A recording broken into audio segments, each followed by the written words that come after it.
Mis amados hermanos, muy buenas tardes. El Señor les bendiga. Sea usted cordialmente bienvenido, bienvenida a este espacio en torno a la palabra de nuestro Señor. Hoy es sábado 4 de febrero del 2023 y al Señor le damos gloria por permitirnos estar reunidos en torno a su palabra. Estamos en casa, estamos celebrando al Señor, celebrando que iniciamos un nuevo mes. Hemos tenido un tiempo en oración, un tiempo en adoración.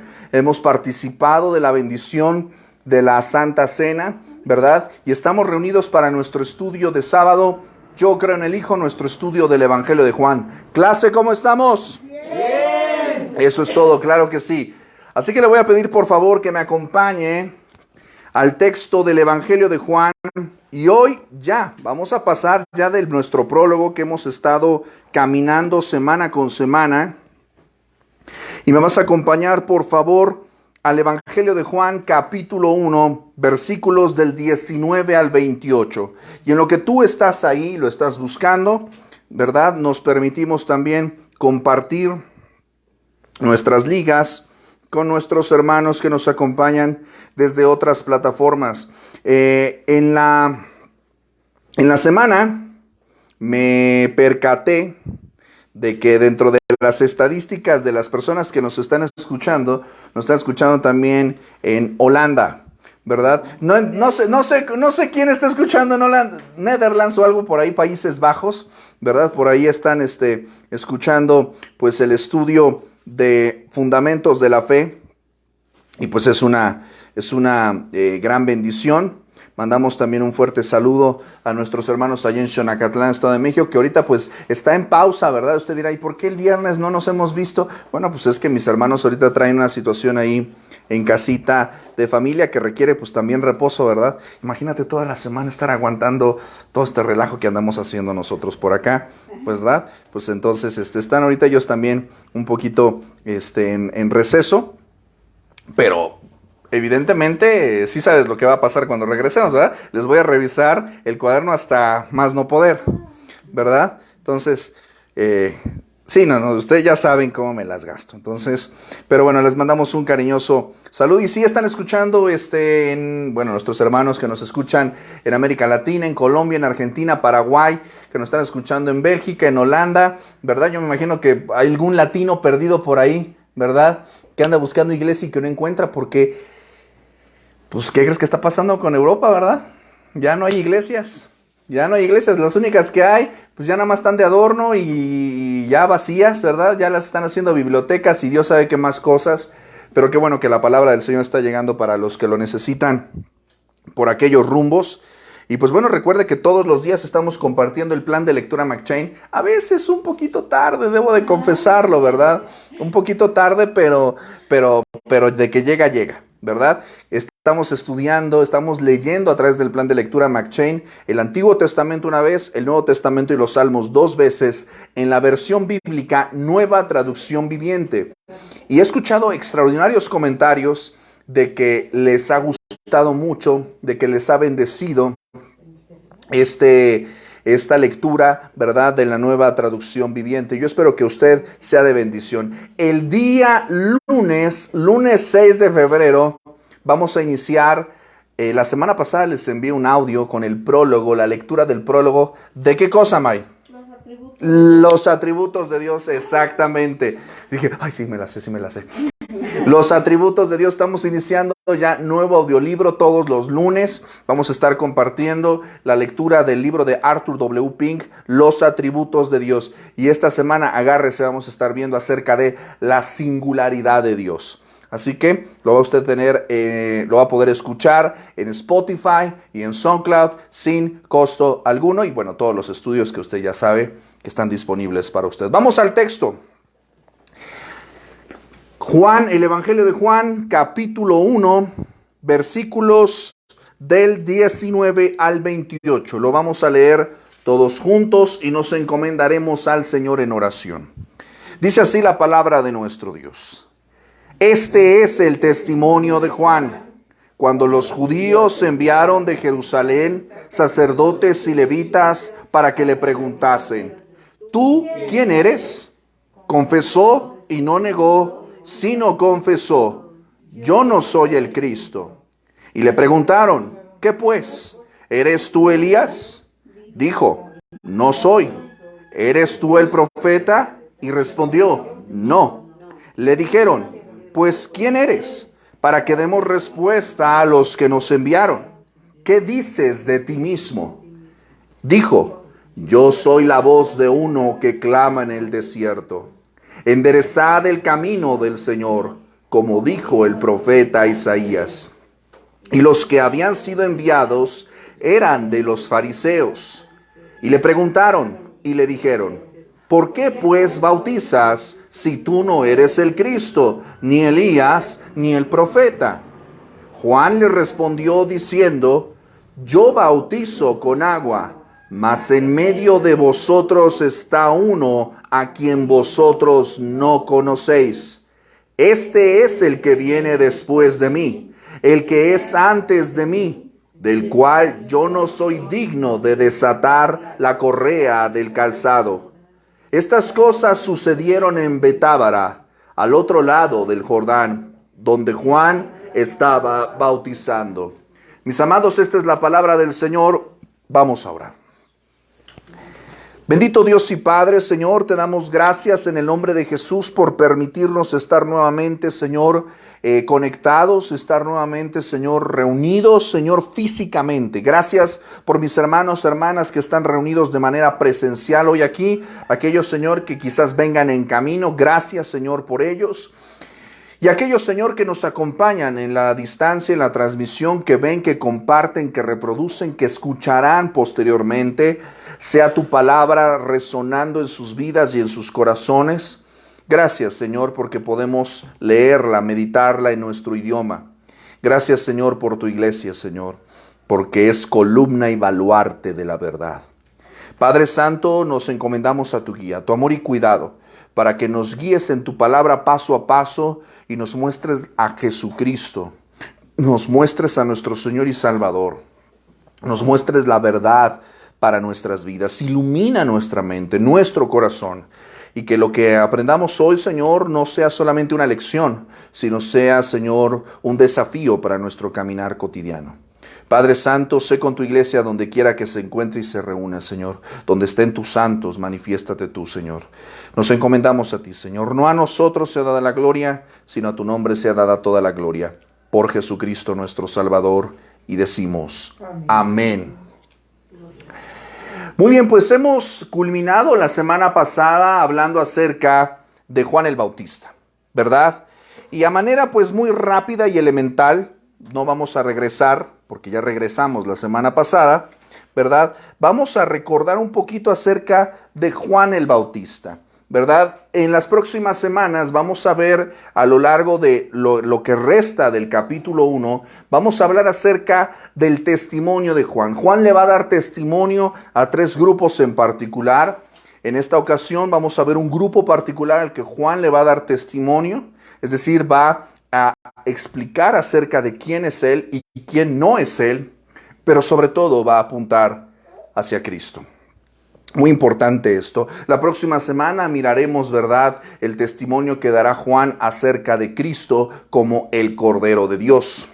Y también, dentro de 15 días, si el Señor nos los permite y nos da licencia, miraremos el testimonio de Juan a sus discípulos y cómo Juan los conducirá a Cristo, ¿verdad? Esto lo vamos a ver ya, vamos a ir cubriendo un pequeño más espacios más extensos, ¿verdad? Vamos a ir avanzando ya con más pasos acerca del Evangelio de Juan. Ya estamos prácticamente pues a la mitad del capítulo 1. No, todavía nos falta un cachito, pero vamos a ir avanzando algunas partes. ¿Sale? Acerca de la semana pasada, lo que hemos visto del prólogo, ¿existe todavía alguna duda de alguno de ustedes, mis amados?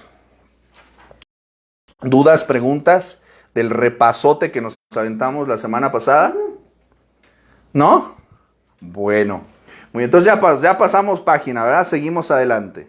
Muy bien, entonces, primeramente, pues vamos a recordar que el evangelista nos está hablando del testimonio de Juan. El testimonio. La palabra ocupada aquí, ¿verdad? Para testimonio, ¿verdad? Esta expresión, testimonio, es una expresión favorita de Juan. La utiliza 27 veces en sus escritos. Recordemos que Juan 27 veces utiliza la expresión testimonio, ¿verdad? Y lo utiliza en dos sentidos. Hemos dicho, ¿verdad?, que marturia tiene que ver con esta expresión dar testimonio. Y el verbo martureo tiene que ver con testificar. Y esto es lo que está haciendo Juan el Bautista. Sabemos nuevamente que estamos hablando, ¿verdad? El evangelista es Juan, discípulo del Señor, pero de quien está hablando aquí en particular es de Juan el Bautista. Y ya hemos platicado un poquito acerca de él, pero vamos a ir a detalle a ciertos. Ahora vamos a enfocarnos en su testimonio, en lo que él dijo, ¿verdad? En lo que él nos apuntó. Juan el Bautista es el primer testigo llamado, ¿verdad?, por el apóstol Juan para hablarnos acerca de nuestro Señor Jesucristo. Y dice el texto, versículo 19, este es el testimonio de Juan. ¿Cuándo presentó el testimonio Juan? ¿En qué momento empieza a testificar? Aquí nos está dando un escenario y dice, cuando los judíos. Y nosotros pensaríamos, pues, ¿qué no son todos los que viven en Israel judíos? No necesariamente, ¿verdad?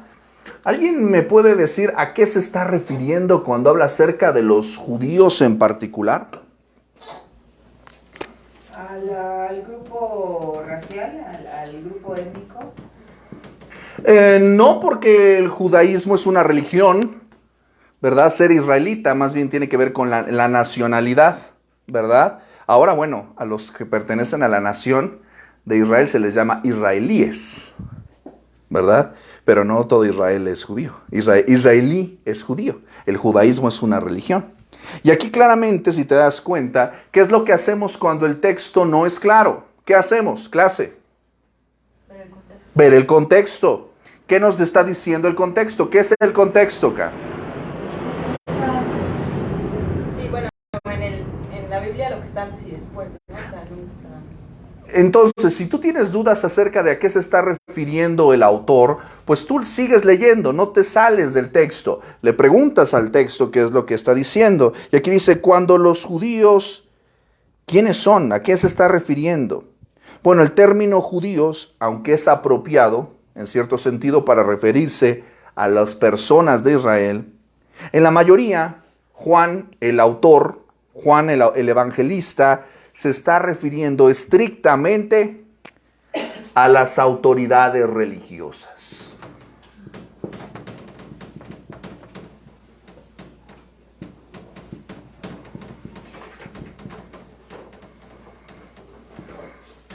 Entonces nosotros cuando vamos a ver en el Evangelio de Juan que habla de los judíos, no lo habla en un tono despectivo ni antisemítico, no está odiando al grupo en particular, al grupo religioso o al grupo étnico, sino está hablando en particular Juan, y Juan puede hablar con autoridad de los judíos. ¿Por qué?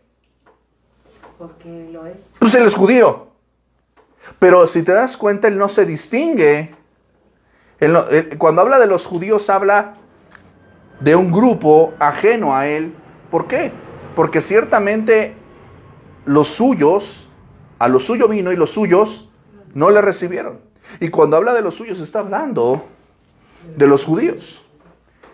El Señor Jesús, cuando estuvo en la cruz, los romanos pusieron un letrero que lo identificaba como el rey de los judíos. Entonces, cuando Juan nos está hablando, dice, ¿cuándo qué? Cuando los judíos, ¿qué hicieron los judíos? Entiéndase, las autoridades religiosas. ¿Qué hicieron esas autoridades? Enviaron de Jerusalén, ¿qué enviaron? Sacerdotes y levitas. ¿Qué es lo que está pasando aquí? ¿Qué es lo que están haciendo ellos? Interrogarlo, ¿ok? Investigando quién es. Pues investigando, ¿verdad? Los enviaron para, pues, tú de qué la giras? ¿Por qué estás haciendo esto, verdad? Ellos están investigando, ellos están pues de alguna manera, ¿verdad? Ejerciendo, entre comillas, pues esa autoridad religiosa, ¿verdad? Pues ellos están indagando si lo que está haciendo Juan, de dónde es su fuente, qué es lo que están haciendo. Podríamos pensar que hasta cierto punto su indagatoria es correcta, ¿no? Pero lo que hay detrás es lo que nos preocupa, ¿verdad? ¿Por qué? ¿Por qué ellos están investigando? Bueno, porque Juan no era una persona que pasara desapercibida, ¿verdad? La predicación de Juan no pasaba desapercibida. Juan no era un cero a la izquierda. Él era una persona muy popular. De hecho, por esa razón, por esa popularidad, y popularidad no quiere decir que fuera una persona carismática, porque su predicación era bastante mordaz. ¿Recuerdas lo que habíamos visto en Mateo capítulo 3, verdad? Lo estuvimos mencionando en alguna sesión anterior. Vamos al texto. Mateo capítulo 3, ¿verdad? Versículos del 7 al 10. Fíjate lo que decía Juan el Bautista. Por eso necesitamos más de Juan el Bautista, escuchar más de él. Aquí está el testimonio, aquí está la predicación de Juan y dice Mateo 3 del 7 al 10. Al ver él, es decir Juan, que muchos de los fariseos y los saduceos venían a su bautismo, ¿qué les decía? Generación de víboras. ¿Quién os enseñó a huir de la ira venidera? Haced pues frutos dignos de arrepentimiento. Y no penséis decir dentro de vosotros mismos, a Abraham tenemos por padre, porque yo os digo que Dios puede levantar hijos a Abraham aún de estas piedras. 10. Ya también el hacha está puesta a la raíz de los árboles. Por tanto, todo árbol que no da buen fruto es cortado y echado en el fuego. O sea que no era precisamente una sedita, ¿verdad? A los fariseos y a los saduceos, es decir, a estos grupos, vamos a platicar ahorita también acerca de eso, los exhortaba, los reprendía. ¿Por qué? Porque participaban de este símbolo que era el bautismo, pero participaban de una manera que superficial, hipócrita, poco honesta. Y él les reprendía y les decía, hagan ustedes frutos dignos de arrepentimiento, manifiesten que realmente están arrepentidos. No crean que por bautizarse ya la hicieron, ¿verdad? El hecho de que algunos empezaran a preguntar, esta predicación tenaz que él tenía, esta predicación dura que él tenía, algunos empezaron a preguntar si él era el Mesías. Observe lo que dice Lucas capítulo 3. Sí trajo su Biblia, ¿verdad? ¿Amén? Amén. Qué bueno. Lucas capítulo 3, versículo 15. La vamos a usar bastante. Lucas capítulo 3, versículo 15. Como el pueblo estaba en expectativa, preguntándose todos en sus corazones si acaso Juan sería el Cristo. ¿Qué se preguntaba entonces la gente? Si Juan sería el Cristo. ¿Será? ¿No será? ¿Por qué se preguntaban eso?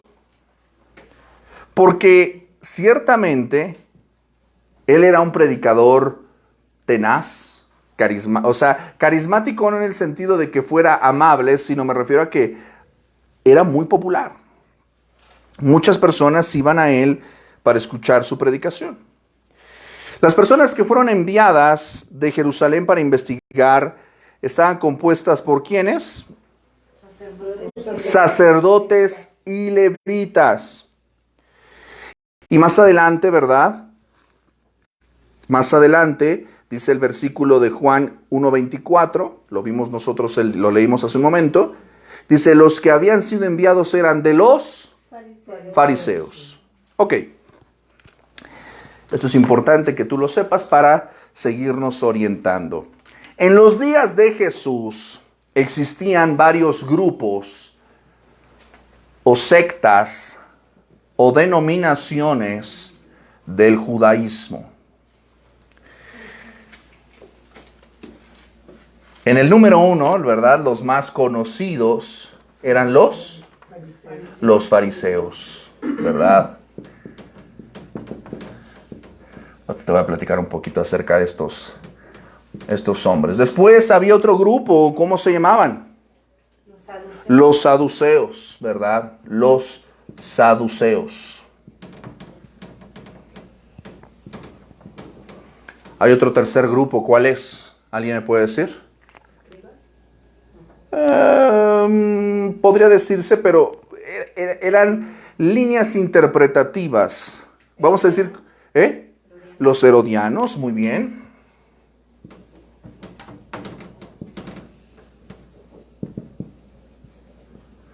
Falta uno que no se menciona en el texto bíblico, pero a nivel histórico tú deberías de saberlo, y son los esenios. Estos no se mencionan en el texto bíblico, pero ciertamente cobran una importancia capital por los descubrimientos que se hicieron a partir del siglo XX, en los famosos rollos del Mar Muerto, si has escuchado acerca de ellos. Digo, no vamos a profundizar al respecto, pero habla de este grupo de ermitaños, ¿verdad? Que vivían, pues vamos a decir así, como los monjes medievales. Si ubicas a los monjes medievales que vivían pues en su comunidad, apartados, una comunidad, ¿verdad? De personas que pues se aislaban, ¿verdad? Vivían en un monasticismo, en un aislamiento religioso, en una comunidad religiosa, y ellos estaban pues cercanos al Mar Muerto, a esta región del Mar Muerto, y eran los famosos esenios. Esto pues nada más para que tú lo sepas, ¿verdad? Los famosos esenios. Porque gracias al trabajo que ellos tenían en sus cuevas, encontraron, gracias a ellos, a este grupo, se encontraron muchos textos de Isaías, se encontraron muchos manuscritos prácticamente íntegros. O sea, después de 2000 y feria de años, mil y pico de años, se encontraron, los conservaron en estos frascos, ¿verdad? De barro. Los encontraron y pues fue gracias a esta labor que encontraron muchos textos que ya estaban prácticamente perdidos, que ya no existían, y gracias a los hallazgos, ¿verdad? Encontraron, insisto, te estoy hablando de cuevas donde había bibliotecas, literalmente, donde encontraban estos textos de los rollos del Mar Muerto, y gracias a eso, pues bueno, mucha investigación también acerca del texto bíblico. Bueno, estos grupos o estas sectas cobran una importancia capital dentro del relato del Evangelio, porque van a ser personas que se van a oponer de muchas maneras a Jesús. El Salmo número 2, de manera casi profética, dice: ¿por qué se amotinan las gentes y los pueblos piensan cosas vanas? Se levantarán los reyes de la tierra y juntos consultarán contra Jehová y contra su ungido, diciendo: quitamos de nosotros sus ligaduras. Y la realidad es que cuando Jesús vino a este mundo, los hombres estaban divididos, pero cuando se trata de atacar a Jesús, todos se unieron. Esa es una paradoja muy interesante. O sea, los hombres, cada quien, sus grupos, sus líneas, su política religiosa, cada uno jala agua para su molino. Pero cuando se trata de atacar el Evangelio y atacar a Jesús, todos se ponen de acuerdo y juegan en el mismo equipo, y todos se ponen en la misma camiseta para atacar el Evangelio. Y bueno, los principales adversarios, y hay que decirlo, eran adversarios, se habían propuesto ser adversarios de Jesús, eran los fariseos. Los fariseos eran una secta que se definían a sí mismos como los apartados. Estos dos grupos, fariseos y saduceos, surgen en el periodo del retorno de la cautividad babilónica. Es decir, cuando ellos regresan de la cautividad de Babilonia, pues ellos dicen: hay que ponernos pilas y hay que obedecer la ley a pie juntillas. Y es en ese contexto de retorno en el que surgen estos grupos conocidos como fariseos y saduceos. los fariseos, insisto, son grupos de extrema derecha, son grupos radicales, ¿verdad? Que obedecían las leyes del Antiguo Testamento a pie juntillas. Y cuando digo obedecían, hablo entre comillas, porque el Señor Jesucristo denunció que no lo hacían. Porque para aquellos entonces, ¿verdad?, existía algo que se conocía como la tradición, o lo que más tarde nosotros conoceríamos como el Talmud. Los rabinos habían creado todo un compendio de fórmulas y, insisto, tradiciones humanas, pues por ejemplo, acerca del sábado, del día de reposo, ellos habían dicho, ¿qué significa no trabajar? Y ellos incluso habían dicho, no, pues tantos pasos, porque si te pasas de tantos pasos, ya estás haciendo un esfuerzo y ya estás violando el Sabbat. ¿Qué se puede hacer y qué no se puede hacer el día sábado? Entonces, ellos vamos a decir que ellos empezaron bien, con este ímpetu de querer obedecer de manera estricta las ordenanzas de la Escritura, pero lo llevaron a tal punto en el que se convirtieron en unos monstruos legalistas.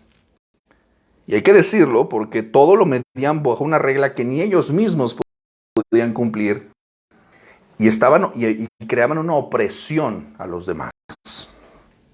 Por eso siempre cuando hablamos de fariseo pensamos en un villano, ¿verdad? Siempre pensamos en ese tirano religioso cara dura, ¿verdad? Que se la pasa fisgoneando a los demás y midiéndolos a todos, ¿verdad? Por una regla que él tampoco cumple, ¿verdad? Pero no todos los fariseos fueron villanos. Déjame decirte que hubo fariseos que creyeron en Cristo. Uno de ellos, por ejemplo, fue Nicodemo. Otro fariseo muy célebre, Saulo de Tarso, ¿verdad? Miembro de la secta de los fariseos. Entonces, no todos los fariseos fueron villanos. Hubo de entre los fariseos personas que creyeron en Cristo, pero la mayoría no creían en Cristo. Los saduceos forman parte también de estos grupos, solamente que ellos se distinguen de los fariseos. Los saduceos se distinguen de los fariseos. ¿Por qué? Porque ellos vendrían a ser, en nuestro tiempo, estos vendrían a ser como los extremistas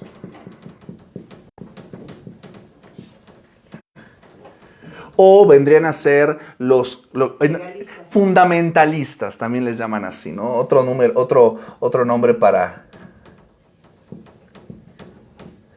Pero los saduceos eran lo mismo, pero del otro lado de la tortilla. ¿Por qué, Carla? Pues eran completamente liberales. Eran liberales. ¿Qué significa eso, Carla? Se iban al otro extremo, ¿no? Por ejemplo, los saduceos ellos provienen de una línea, de una corriente sacerdotal que provienen de un sumo sacerdote llamado Sadoc, ¿verdad? Esto nada más es unas notas a pie de página. Pero los saduceos empezaron a introducir dentro del pensamiento religioso la filosofía griega.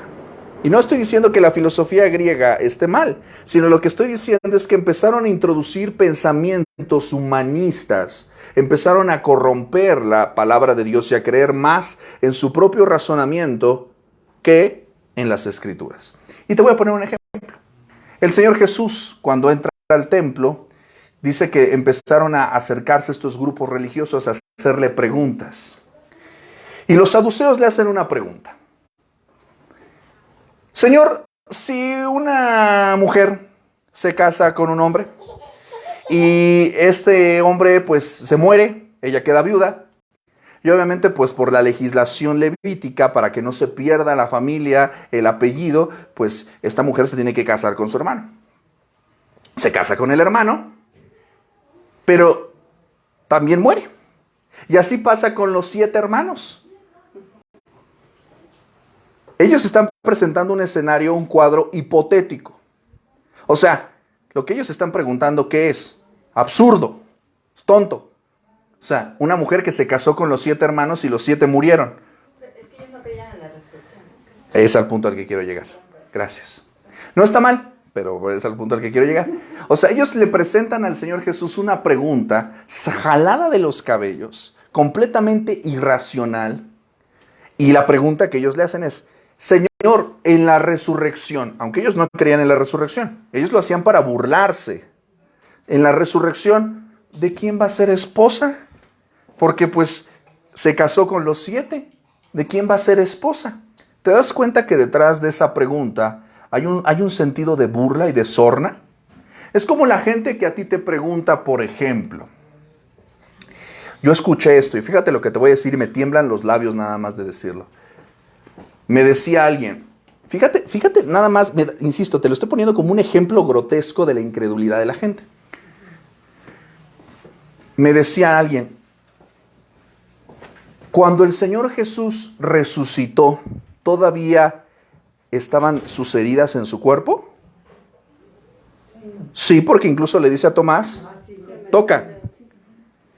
Y le decía, y me preguntaba, fíjate nada más me asquea escuchar esto. Y me decía, ¿no se le caían las cosas en las manos con los hoyos de los clavos? ¿Te das cuenta que el objetivo de la pregunta no es aprender? El objetivo de la pregunta es burlarse. Y yo estoy seguro de que a ti te han hecho esas preguntas tontas y absurdas, incrédulas. Son preguntas basadas en la incredulidad. Estos hombres eran cínicos, escépticos, pero estaban ostentando una distinción religiosa. Eran teólogos incrédulos, sí. Podría ser porque al estar influenciados por la filosofía griega eran como muy terrenales. Claro. Muy mundanos, ¿no? Eran mundanos. Entonces, obviamente no creían, no tenían espiritualidad. Eran hombres sin espiritualidad. Eran hombres, vamos a decir, intelectuales, entre comillas, pero eran necios en su razonamiento. Y el Señor Jesús les dice, erráis, ignorando las escrituras y el poder de Dios, porque en la resurrección ni se casarán ni se darán en casamiento, sino serán igual que los ángeles de Dios. Es decir, no habrá una distinción de sexos. Eso ya no va a ser importante. ¿Cuándo se acaba el matrimonio? En la muerte. ¿Por qué va a ser esposa de alguien, si seguimos el argumento absurdo, en la resurrección? ¿Cómo de quién va a ser esposa? Número 1, tú no crees en la resurrección. Y número 2, el matrimonio se acaba con la muerte. Esa era la clase de pensamiento de estos sujetos que eran pues unos cínicos, eran unos incrédulos. La distinción entre los fariseos y saduceos era que los fariseos sí creían en la resurrección y los saduceos no creían en la resurrección. ¿Hasta aquí vamos bien? Sí. Y luego están estos grupos, los herodianos, ¿verdad? Que eran judíos, que observaban pues estas tradiciones religiosas, pero ellos estaban afiliados de manera más política, no espiritual, a la casa y a la dinastía de Herodes. Nada más como un pequeño pie de página, pues la dinastía de Herodes, ¿de dónde surge? ¿Tú te acuerdas, has escuchado este señor Alejandro Magno, ¿verdad? Carlomagno ya es más para allá, mucho más tardío. Alejandro Magno, ¿has escuchado de Alejandro Magno? Bueno, Alejandro Magno, ¿verdad? Griego, conquista un montón de naciones, entre ellas esta región de Israel, Palestina, la India, por allá, ¿verdad? Y cuando él muere, pues no tiene hijos, sus generales se reparten ese territorio, ¿verdad? Y entre ellos, los que se reparten esta región son su general Seleuco, se reparte esta región y sus herederos se les conoce como los Seleucidas. Y posteriormente, pues bueno, estos Seleucidas, esta línea, ¿verdad? Se va a mezclar, estos griegos se van a mezclar con familias importantes judías y de ahí va a surgir la dinastía de Herodes. Y ves ese Herodes, ¿verdad? Que anda matando niños, es Herodes que anda preguntándole a los magos, es Herodes que lo vamos a ver en Hechos de los Apóstoles. Bueno, pues estos judíos eran partidarios, eran amiguitos, amiguis de Herodes, comían en sus fiestas, ¿verdad? Y pues también eran personas bastante incrédulas y cínicas, ¿verdad? Por eso cuando Jesús viene se sienten amenazados porque sienten que van a perder ¿qué? Su poder, su influencia social y política, ¿verdad? Hasta aquí dudas, preguntas con estos personajes, ¿verdad? Esto es importante que tú lo sepas porque los vas a ver muy seguido en los evangelios. Y estos son las personas que van a estar dándole mucha lata a nuestro Señor Jesucristo. Son los que van a perseguir a la iglesia en sus primeros años, ¿verdad? Los esenios no, los esenios sí, ellos estaban en lo suyo, pero los demás, los otros tres, pues van a dar mucha lata. ¿Sale? ¿Hasta aquí vamos bien? Seguimos. Entonces el texto bíblico, ¿verdad?, nos dice que eran sacerdotes y levitas, de ellos muchos eran fariseos, y recordemos que los sacerdotes pues tenían una función, ¿verdad?, ser intermediarios, ¿verdad?, ser este canal entre Dios y los hombres, ¿verdad? Recordemos esta función en el tabernáculo, en el templo, ¿verdad? Ellos eran el canal, ellos se acercaban al sacerdote y el sacerdote de alguna manera en una función de intercesor. ¿Te acuerdas de Moisés? ¿Verdad? Moisés pues era un hombre que ejercía una labor sacerdotal, oraba por ellos, intercedía por el pueblo delante de Dios. Esa era la función del sacerdote, ¿verdad? Y también, pues bueno, estas autoridades religiosas, también dice que estaban también, ¿quiénes? Los levitas, ¿verdad? Que estos eran pues ayudantes de los sacerdotes en los rituales del templo, como lo marca el Antiguo Testamento, y también los levitas fungían como una fuerza policial dentro del templo, ¿verdad? Por eso vas a ver que en el huerto de Getsemaní, ellos son los que arrestan a Jesús. Estas autoridades, estos como guaruras del templo, ¿te imaginas? ¿Verdad? Estaban ellos ahí cuidando las puertas, que no se armara relajo, sacando gente, en fin, fungían como una especie de ayudantes de los sacerdotes, ¿verdad? Estos levitas. En fin, entonces vamos a ver también el texto que más nos dice. Dice que fueron estos sacerdotes y levitas y le hicieron varias preguntas. Vamos a verlas rápidamente para avanzar en este texto. Primeramente le preguntaron a Juan el Bautista, versículo 19. ¿Qué le preguntaron?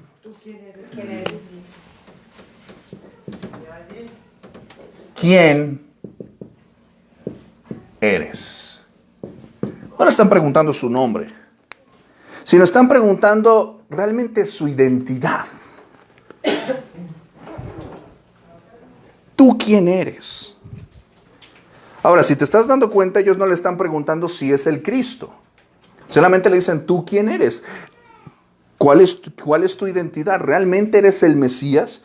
¿Te acuerdas que leímos hace un momento un versículo que decía que ellos estaban con la expectativa de si realmente Juan era o no era el Cristo? Y le hacen esta pregunta. ¿Por qué esta pregunta? Él responde y dice, confesó y no negó, sino confesó, yo no soy el Cristo. Esta pregunta implicaba que pues se le identificaba como el Cristo. ¿Por qué lo niega? Porque a diferencia de algunos de sus seguidores, Juan el Bautista entendía perfectamente que él era un subordinado, un precursor de Cristo, alguien que estaba para abrir el camino. Si Juan no era el Mesías, habría una posibilidad de que fuera alguna de las figuras de tiempos antiguos. O sea, ellos van haciendo como una eliminación, ¿no? Si te das cuenta, van haciendo una pregunta de filtro. Le preguntan, ¿eres o no eres el Mesías? ¿Y qué dice él? No, no soy el Mesías. Y le hacen otra siguiente pregunta. ¿Qué pues? Entonces, si no eres el Mesías, ¿quién eres? ¿Eres tú Elías? ¿Por qué le hacen esta pregunta? Porque Clase. ellos tenían, ellos se supone que conocían la ley y tenían información de que Elías se había ido y no había muerto, no había una tumba. Entonces, de alguna forma ellos tenían la idea que podía ser él, ¿no? Ok.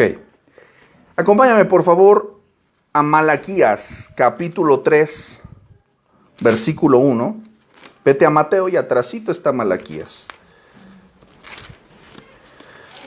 Malaquías, capítulo 3, versículo 1.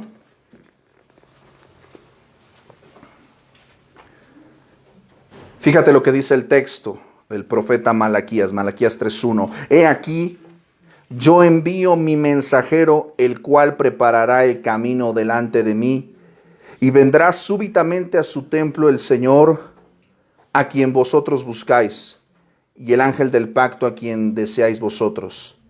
He aquí que viene, ha dicho Jehová de los ejércitos. Más tarde, dice Malaquías capítulo 4, versículo 5. ¿Sí estás conmigo? Malaquías capítulo 4, versículo 5. ¿Qué dice el texto? He aquí, yo os envío el profeta Elías, antes que venga el día de Jehová, grande y terrible. ¿Por qué ellos mencionan a Elías? Porque ellos esperaban proféticamente que regresara Elías. Esperaban que regresara de manera corporal para establecer junto con el Mesías, con el Cristo, un reino terrenal. Al día de hoy, muchos judíos, muchos practicantes de la religión judía, todavía dejan una silla vacía en la mesa para Elías. Cuando hacen el ceder de la Pascua, ellos dejan una silla vacía para Elías, porque esperan que regrese Elías. Ahora, ¿por qué lo identifican inmediatamente? Ok, no eres el Cristo, ¿eres Elías? Porque bíblicamente Juan tenía una apariencia similar a la de Elías. Acompáñame por favor a Marcos 1:6. Vamos a hacer una comparación. En aquellos días no existía cámara fotográfica, no existía Instagram, no había manera de poder identificar a una persona, sino solamente ¿por qué? Por una descripción de su aspecto, de su forma de vestir, ¿verdad? Marcos capítulo 1, versículo 6. ¿Estás conmigo? Y dice el texto, está describiendo a Juan. Dice, Juan estaba vestido de pelo de camello y tenía un cinto de cuero alrededor de sus lomos y comía langostas y miel silvestre. Hasta ahí ya tienes una imagen de la vestimenta de Juan. ¿Estamos de acuerdo? Acompáñame a Segundo Libro de Reyes, Segundo de Reyes 1:8.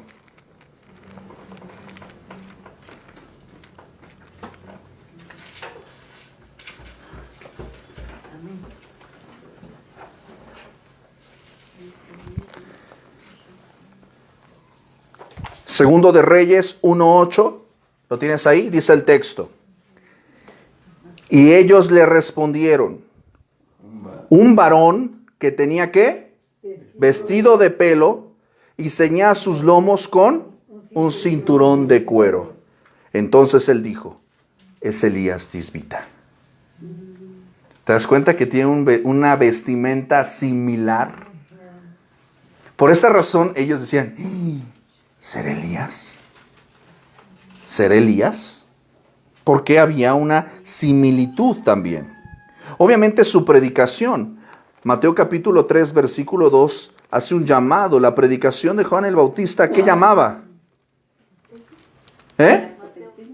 Mateo 3, 2. Exactamente, diciendo, arrepentíos porque el reino de los cielos se ha acercado. La advertencia acerca del juicio. Lo leímos hace un momento en el capítulo 10. El hacha está puesta a la raíz, en el versículo 10 del capítulo 3.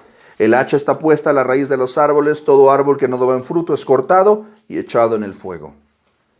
O sea, él les llamaba al arrepentimiento y les decía, ya viene el juicio. Ahora, esto era muy similar a lo que hacía Elías Tisbita. Regresa nuevamente a Primero de Reyes. Todo lo que estamos haciendo se conoce como referencias cruzadas. ¿Por qué? Porque estamos viendo que la Escritura se comprueba a sí misma. Primero de Reyes, capítulo 18. Primero de Reyes 18, versículo 18. Y él respondió, yo no he turbado a Israel, sino tú y la casa de tu padre, dejando los mandamientos de Jehová y siguiendo a los Baales. ¿Qué está haciendo aquí Elías con Acab? Lo está ¿qué? Llamando al arrepentimiento. Le está diciendo, yo no soy el que estoy turbando, yo no soy el que perturba a la nación. Tú eres el que está perturbando a la nación con tus pecados. El que se debe arrepentir, eres tú. Más adelante, versículo 21, quédate ahí en Primero de Reyes 18, versículo 21. Acercándose Elías a todo el pueblo, dijo: ¿hasta cuándo claudicaréis entre dos pensamientos? Si Jehová es Dios, seguidle, y si Baal, id en pos de él. Y el pueblo no respondió palabra. Quédate ahí en Primero de Reyes, vete al capítulo 21. Primero de Reyes 21. Versículos del 17 al 24. Lo voy a leer y me sigues con tu vista. Entonces vino palabra de Jehová a Elías Tisbita diciendo: levántate, desciende a encontrarte con Acab, rey de Israel, que está en Samaria. He aquí él está en la viña de Nabot, a la cual ha descendido para tomar posesión de ella. Y le hablarás diciendo: así ha dicho Jehová, ¿no mataste y también has despojado? Volverás a hablarle diciendo: así ha dicho Jehová, en el mismo lugar donde lamieron los perros la sangre de Nabot, los perros lamerán también tu sangre, tu misma sangre. Y Acab dijo a Elías: ¿me has hallado, enemigo mío? Y él respondió: te he encontrado, porque te has vendido a hacer lo malo delante de Jehová. He aquí yo traigo mal sobre ti, y barreré tu posteridad y destruiré hasta el último varón de la casa de Acab, tanto el siervo como el libre en Israel. 22. Pondré tu casa como la casa de Jeroboam, hijo de Nabat, y como la casa de Baasa, hijo de Ahías, por la rebelión con que me provocaste a ira, y con que me has hecho pecar a Israel. 23. De Jezabel también ha hablado Jehová, diciendo: los perros comerán a Jezabel en el muro de Jezreel. 24. El que de acá fuere muerto en la ciudad, los perros lo comerán. Y el que fuere muerto en el campo, lo comerán las aves del cielo. Déjame echarme un traguito de agua porque se me secó la garganta de tanta tremendez. Sí, ¿no? O sea, ¿tú crees que Elías era... No era suave. No, era... Fuerte. Ay, que Dios nos diera esa fortaleza, ¿no? Nos la ha dado en su espíritu. Elías no podía hablar sin el poder del Espíritu Santo, y es el mismo espíritu que usted tiene y que yo tengo. Y estos, sí, tenemos el mismo espíritu de Elías, es el espíritu de Dios. Pero hay que decir una cosa, la verdad es que necesitamos de estos Elías en nuestro tiempo. Que no traten las cosas con pinzas, sino que las traten ¿qué? De frente y recio, como debe de ser. Tiempos difíciles necesitan a este tipo de varones, este tipo de predicadores. Y él pregunta acerca de si es Elías. ¿El que dice? No, no lo soy, no soy Elías. Ahora, esto es una pregunta muy importante porque él no es Elías.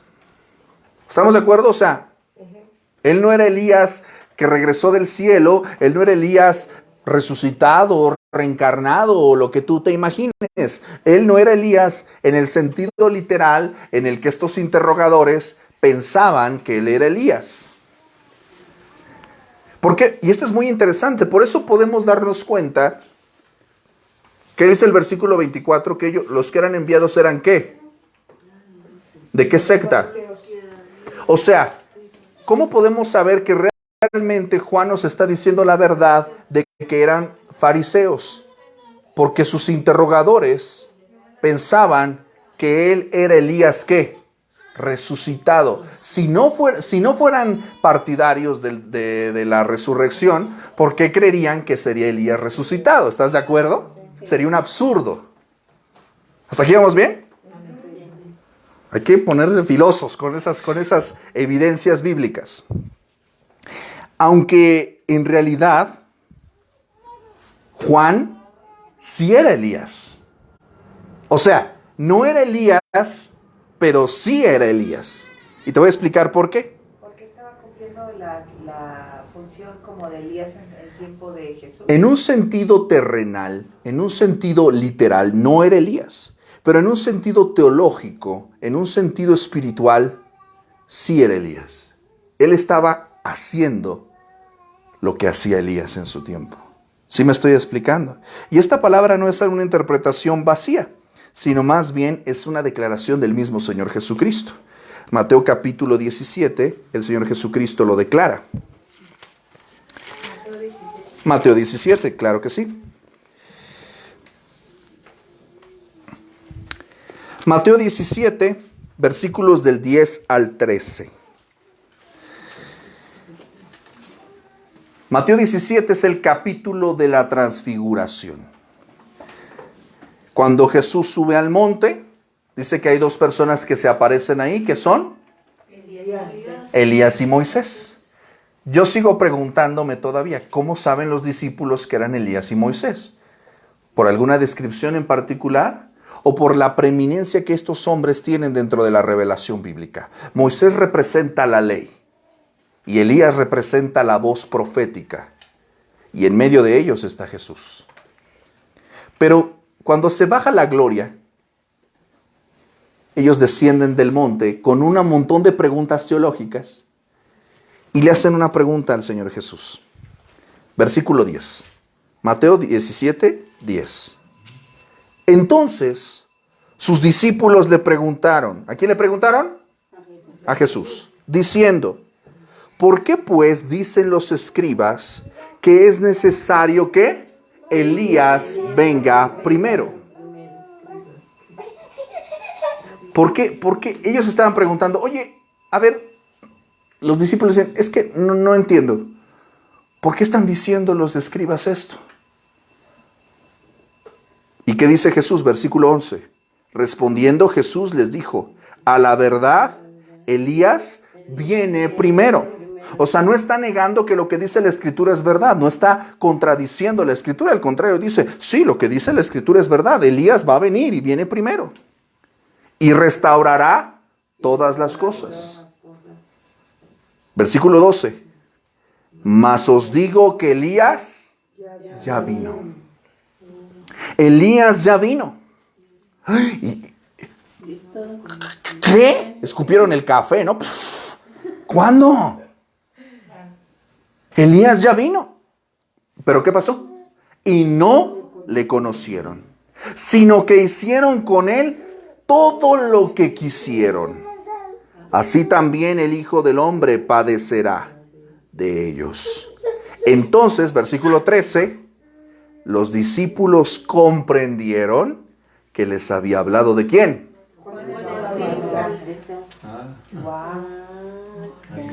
O sea, él no es, o sea, cuando los mensajeros, las personas que van a preguntarle a Juan, ¿eres el Cristo? No, no soy el Cristo. ¿Eres Elías? No, no soy Elías. Porque en realidad, o sea, él no era Elías resucitado. Y él no, y me encanta, es por eso que me fascina Juan.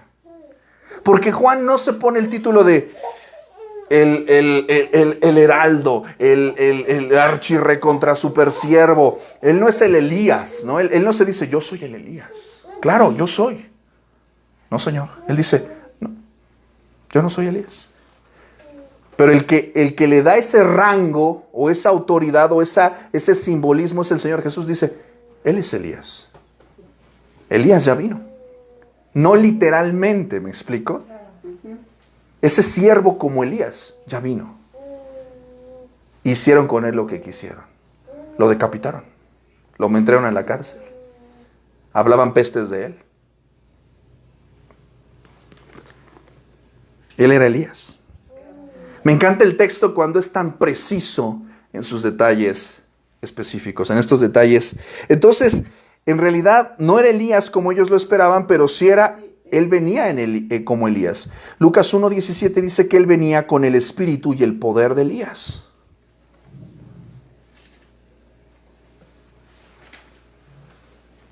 Mateo 11:14, el Señor Jesús dice, y si quieren aceptar mi palabra, Juan es el Elías que había de venir.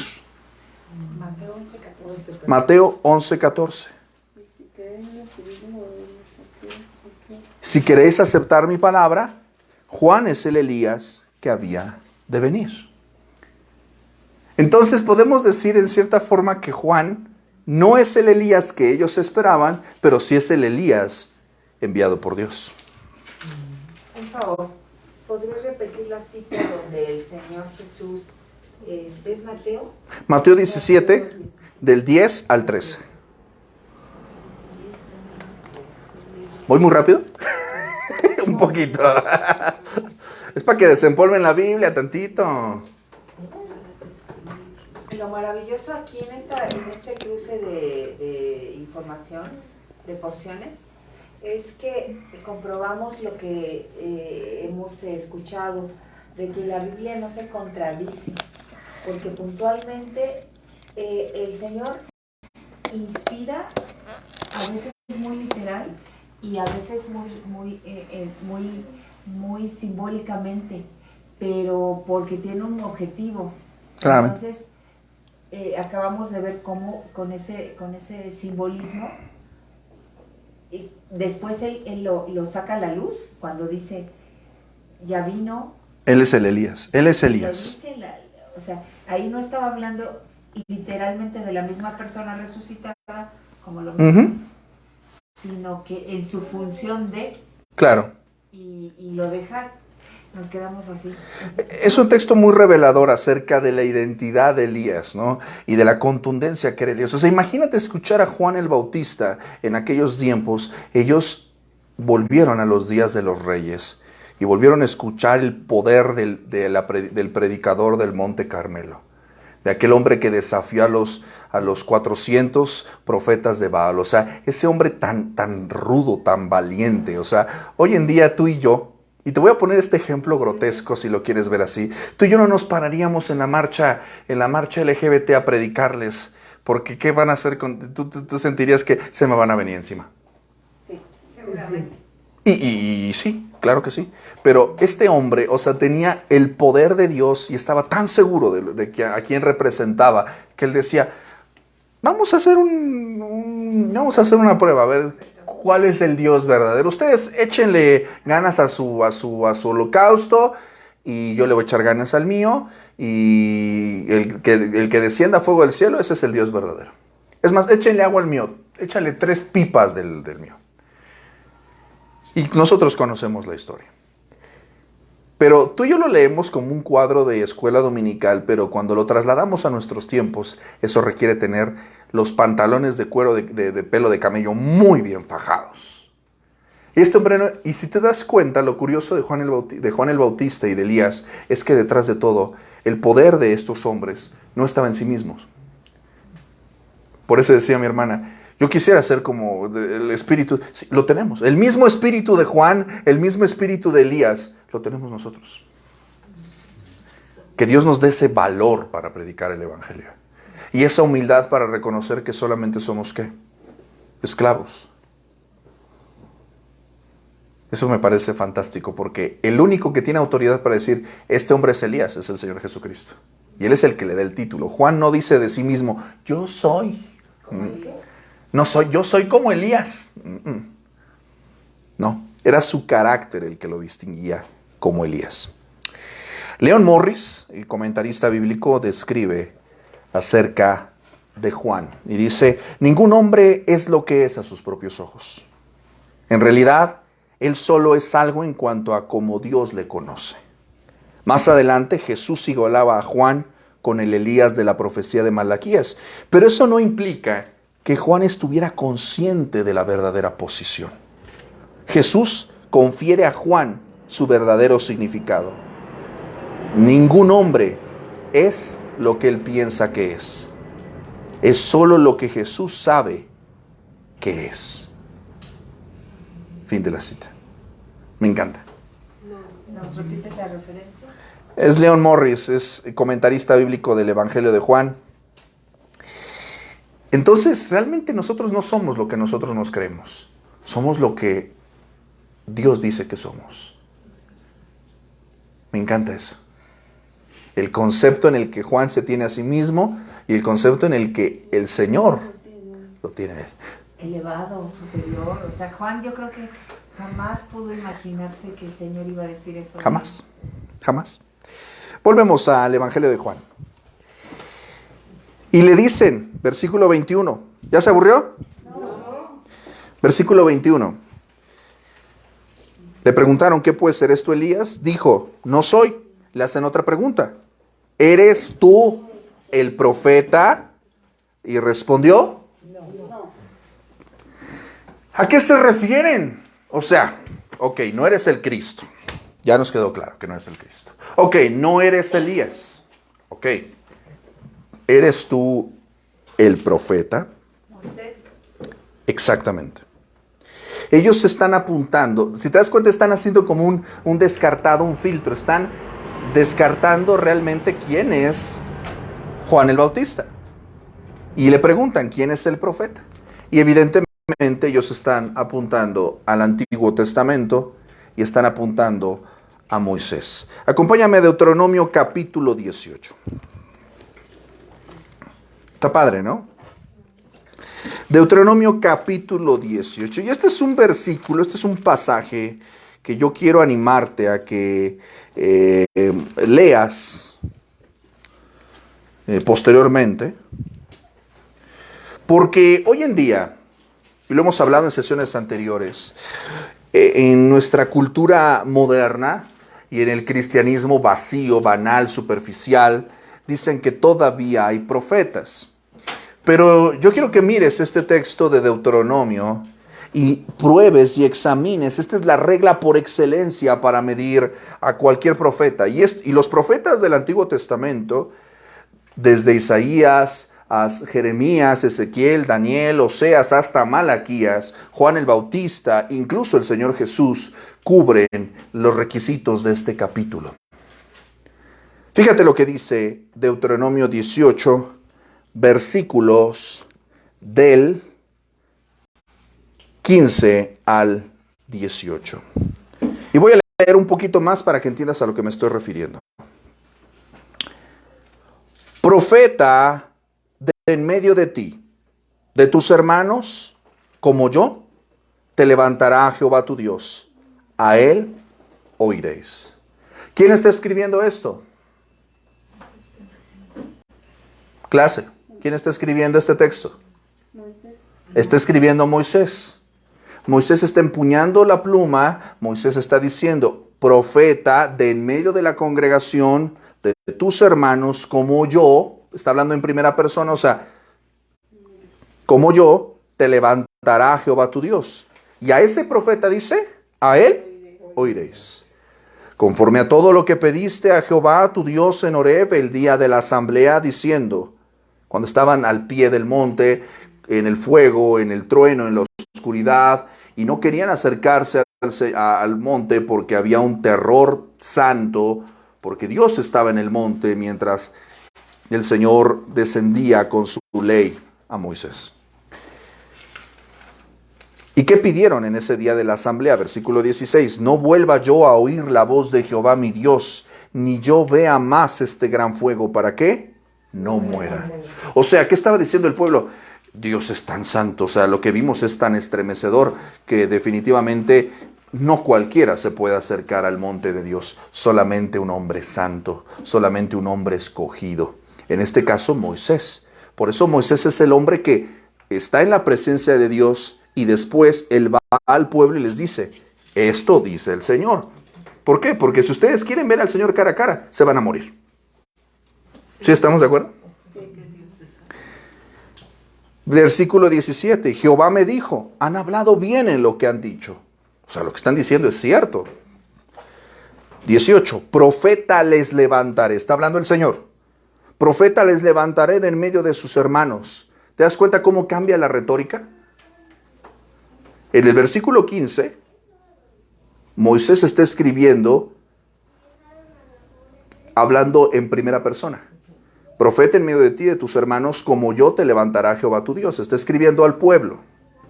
Moisés le está escribiendo al pueblo, versículo 15. Pero en el versículo 18, ¿qué dice? Profeta les levantaré de en medio de tus hermanos como tú. ¿Quién está hablando aquí? El Señor al pueblo. Pondré mis palabras en su boca. Y él, es decir, este profeta, les hablará todo lo que yo le mandare. ¿Hasta aquí estamos bien? Sí. Entonces vemos que la identidad de este profeta no está diciendo el nombre, simplemente dice, les voy a levantar un profeta como Moisés. Un profeta como Moisés. Y a él lo van a escuchar y él va a tener las palabras de Dios. Y hasta aquí dices, ok. Y el Señor ha mandado muchos profetas. Insisto, en el Antiguo Testamento vemos el testimonio de estos profetas.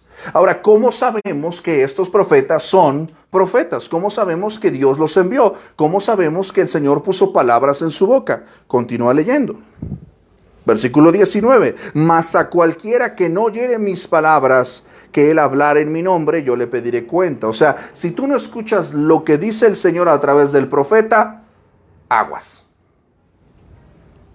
Pero aquí hay una advertencia a los que quieren ejercer de manera temeraria y de manera insulsa y de manera ligera y casual y decirse, yo soy profeta, esto dice el Señor me reveló. Por el amor de Dios, abstente. 20. El profeta que tuviere la presunción, fíjate lo que está diciendo el Señor, la presunción de hablar palabra en mi nombre, a quien yo no le haya mandado hablar, o que hablar en nombre de dioses ajenos, el tal profeta morirá. La verdad es que me parece que es un volado bastante arriesgado, ¿no? Decir esto, Dios me dijo, Dios me reveló, jugarle al adivino, ¿no? O sea, yo he escuchado personas que desde el púlpito dicen, es que el Señor me reveló, aquí hay personas con problemas. Pues claro que hay personas con problemas. Pues eso no te hace profeta, no seas absurdo. Es que alguien vino al culto peleado. Pues sí, pues pelearon con su mujer, pues obvio. Es que alguien aquí tiene problemas de deudas. O sea, ¿me explico? O sea, esa clase de adivinanzas domésticas, como de Madame Sassou, como de Walter Mercado, eso no es profecía. Y de hecho lo condena, en versículos anteriores, lo condena como adivinación. La adivinación está condenada por el Señor. Pero, exacto. El Señor no habla. Pero también dice que el Señor le habla en los sueños. Y me dijo esto en el sueño. Y me dijo los sueños. ¿Cómo lo puedes saber tú? Aquí dice. Ahí o sea, la prueba por excelencia. Pero no pueden decir me dijo, porque el Señor no habla con pecadores. No es tanto ese el punto, sino más bien es, ¿yo cómo puedo tener la certeza de que Dios está hablando por esta persona? Ay, Dios, aquí. Aguas. Espérame, porque esto está muy sabroso. Esto está muy sabroso, me encanta. Dice el versículo 21, ¿estás conmigo? Dice, le está hablando a la persona, al individuo del pueblo que escucha la palabra de un, entre comillas, hasta ahora, entre comillas, profeta. Tú te preguntas, y si dijeres en tu corazón, ¿cómo conoceremos la palabra que Jehová no ha hablado? O sea, ¿yo cómo puedo saber? 21. Sí, Dios lo dijo. ¿Cómo puedo saber si Dios dijo esto que esta persona me está diciendo? Versículo 22. Si el profeta hablar en nombre de Jehová y no se cumpliere lo que dijo, ni aconteciere, es palabra que Jehová no ha hablado. Con presunción la habló el tal profeta, no tengas temor de él. Ahora, es lo mismo que te estoy diciendo hace un momento. O sea, una adivinanza doméstica es que esta semana vas a encontrar trabajo. Eso no es ser profeta. Eso es jugarle al adivino. Si tú sales a buscar trabajo, vas a encontrar trabajo. ¿Sí me estoy explicando? O sea, tenemos que ser muy cautos con estas cosas. La única palabra profética que tú tienes que escuchar es la que está aquí en la Sagrada Escritura. Y la palabra profética ha quedado sellada en el texto bíblico. Y esto creo que lo hemos hablado en sesiones anteriores, ¿verdad? En otras ocasiones. No quiero tardarme en esto porque no es el tema. Pero sí es importante enfatizar esto. Apocalipsis capítulo 22.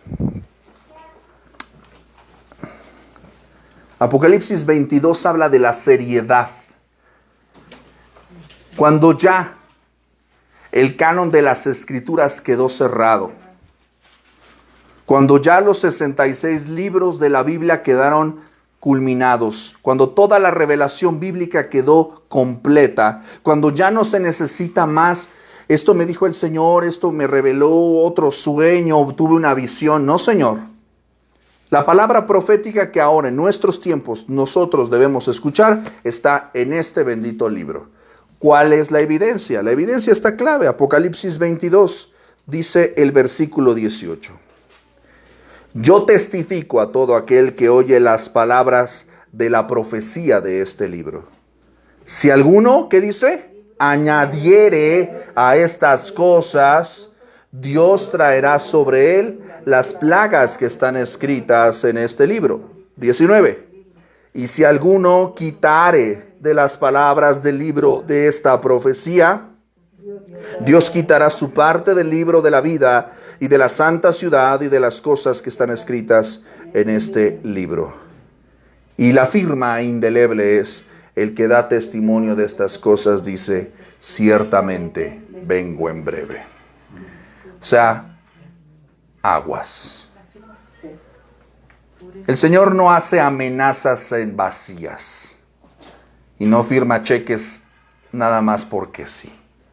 ¿Qué está diciendo? No le quites y no le pongas a lo que está escrito y nada más. No encuentro una declaración más contundente que esta.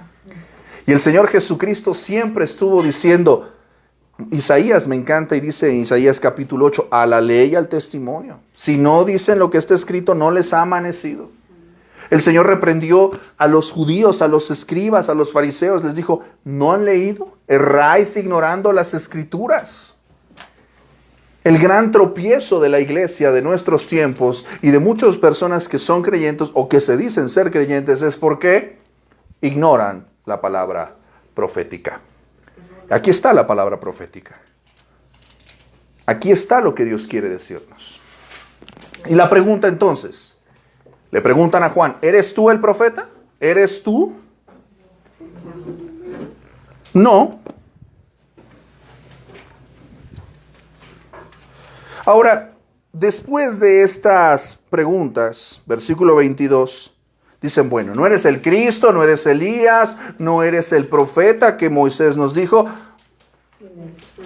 Pues entonces, ¿quién eres, chavo? Le dijeron, ¿quién eres? Pues para que demos respuesta a los que nos mandaron, ¿no?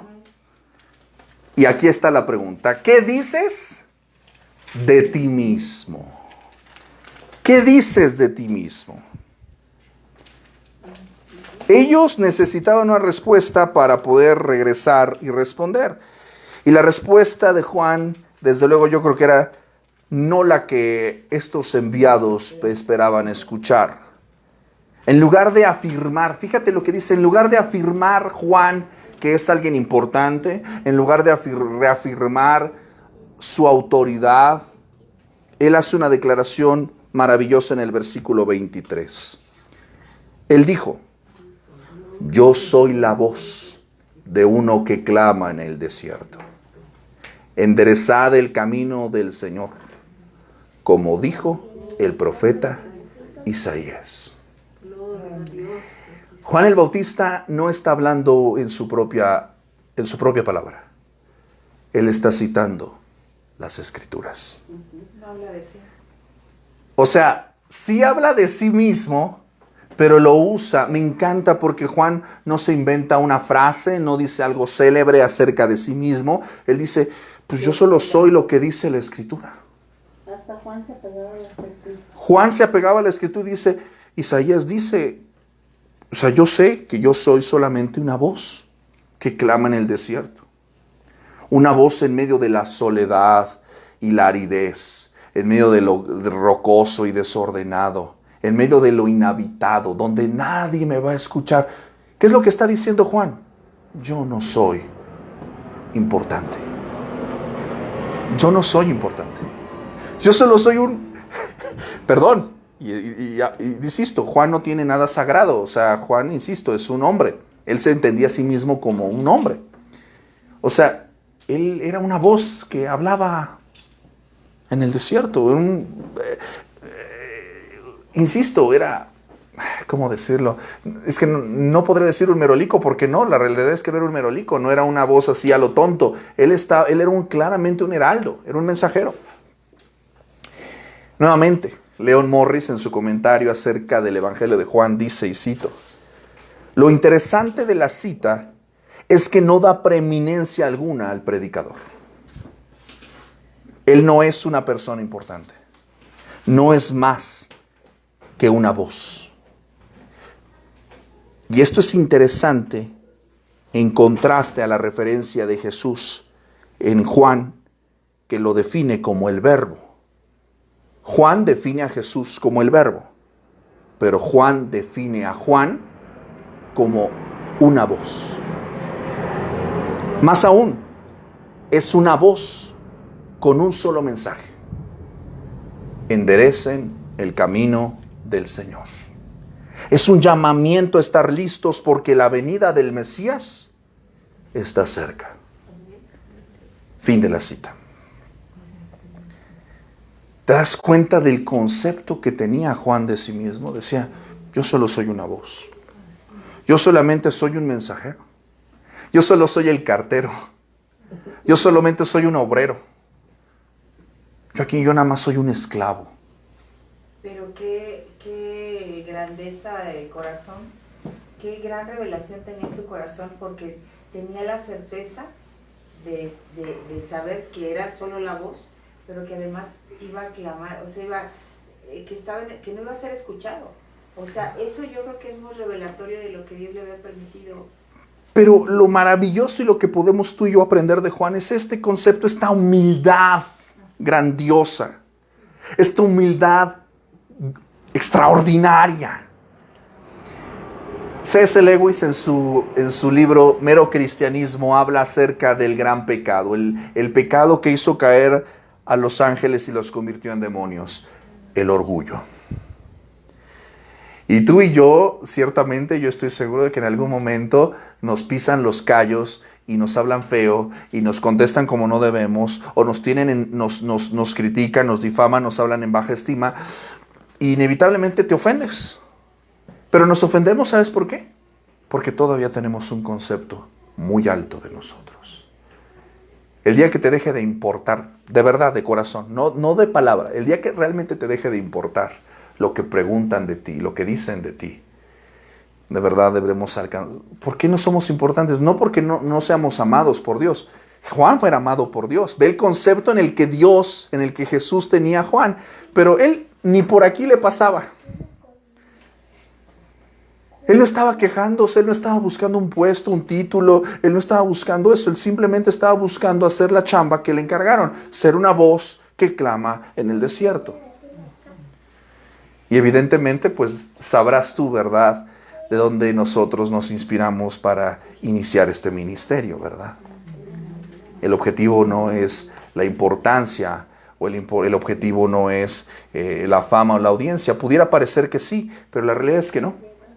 La realidad es que lo que más nos importa es comunicar el mensaje de Cristo.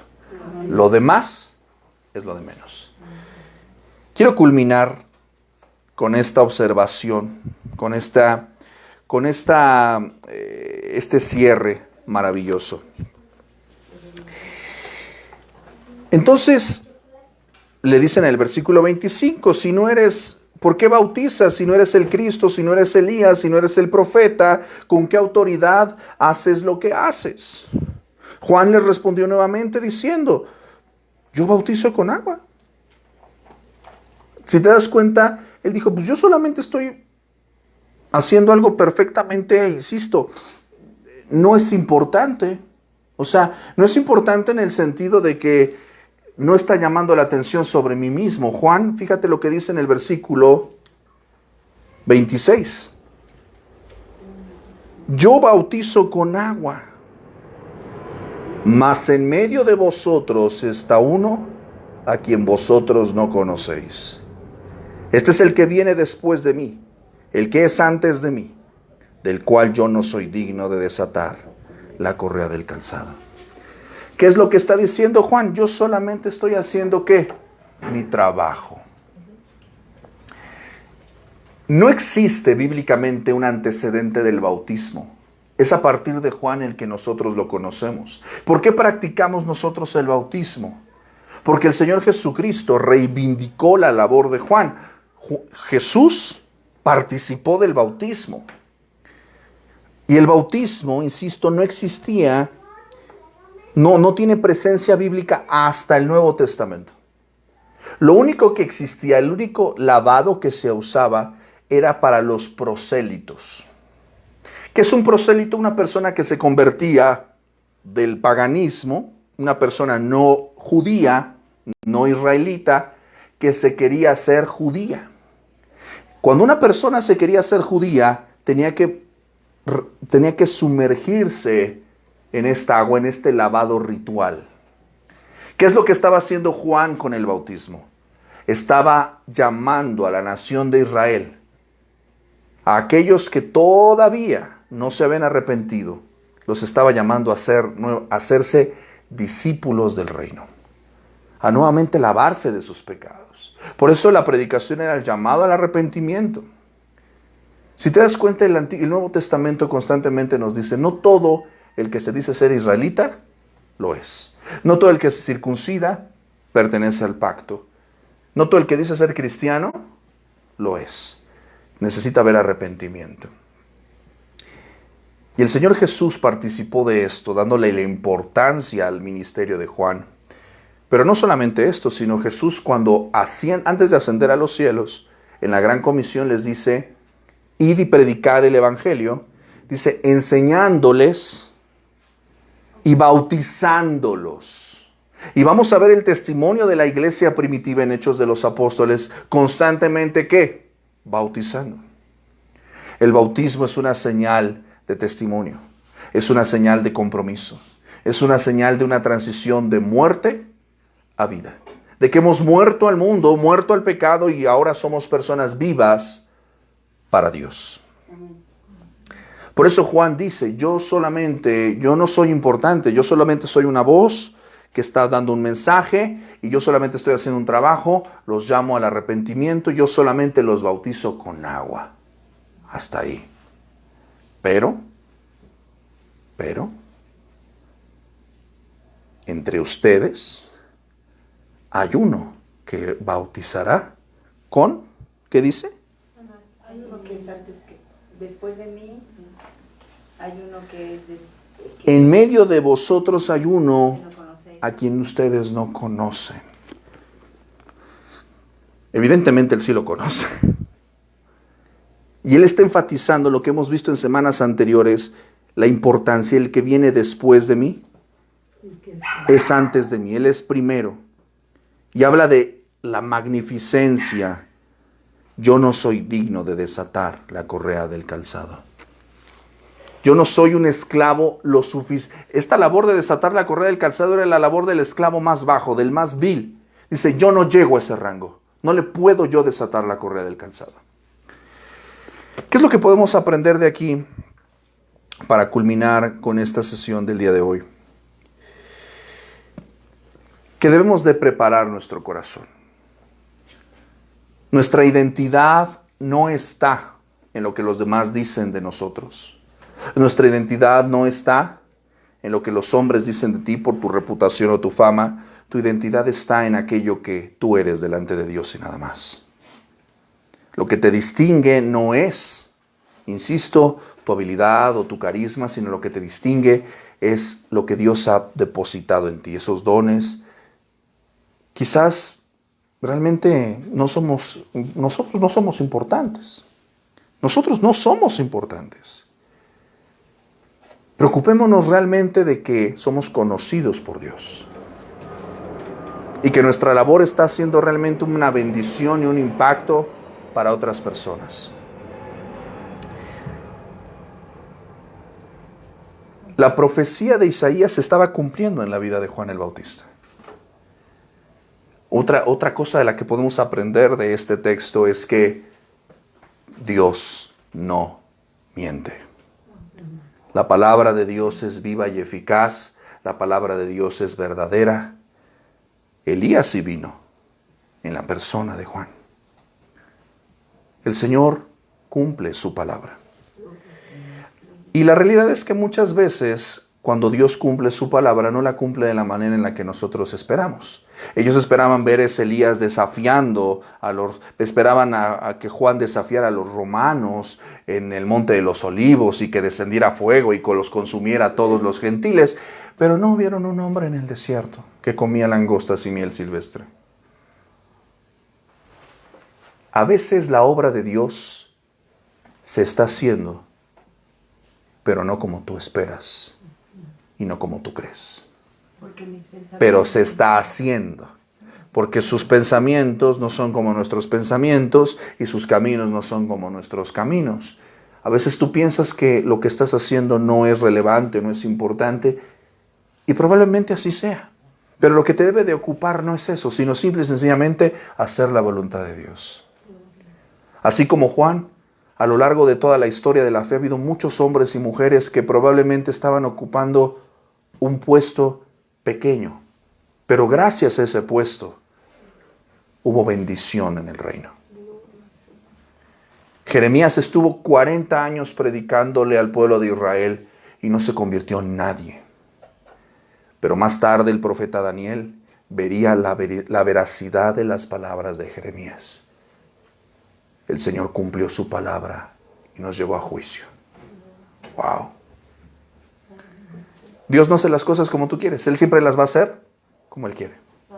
Ojalá seamos parte de su obra y reconocer con humildad que somos parte de ella. Vamos a orar.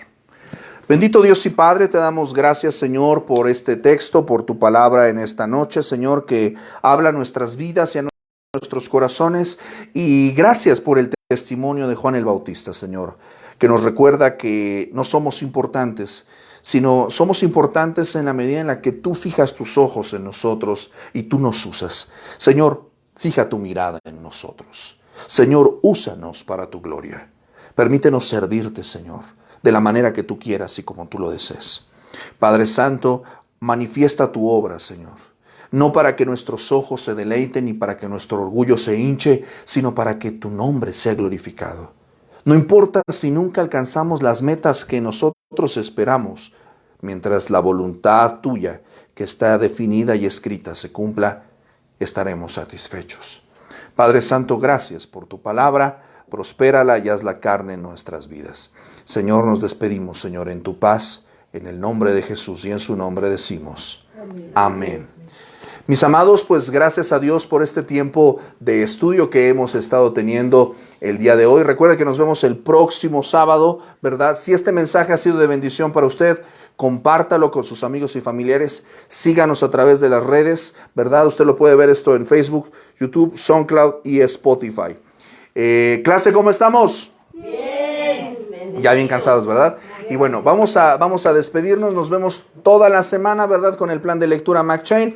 El lunes con los atributos de Dios y seguimos en contacto. Tenga usted una excelente semana. Dios le bendiga. Ánimo y adelante. ¡Ay, espérame tantito! Algo me está faltando. Vamos a repetir nuestro texto. De Juan, capítulo 20, versículo 31. Pero estas se han escrito para que creáis que Jesús es el Cristo, el Hijo de Dios, y para que creyendo tengáis vida en su nombre. Una vez más, pero estas se han escrito para que creáis que Jesús es el Cristo, el Hijo de Dios, y para que creyendo tengáis vida en su nombre. Juan 20, 31. Mis amados, a Dios sea la gloria. Hasta pronto.